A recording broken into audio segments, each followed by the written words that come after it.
Lechon Cebu na. Oo.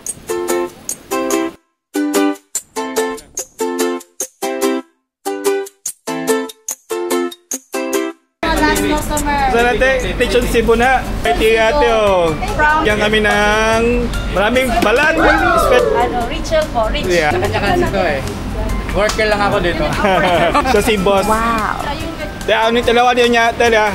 Lami lagi ni kay Talisay ni. Lami yung masasarap na lechon sa Cebu. Kar tsaka yung Talisay.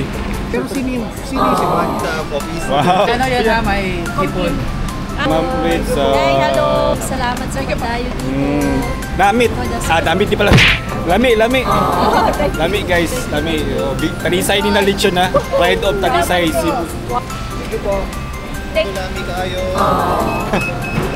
Dito ako napag-retouch. Oh, sarap yung sabaw. Pwede naman siguro guys pa nag-order kayo dito may kasama ng sabaw. Wow! Baboy. Masarap po eh. Sunod doon. Pwede. Hindi yung lechon. Pwede. Approve.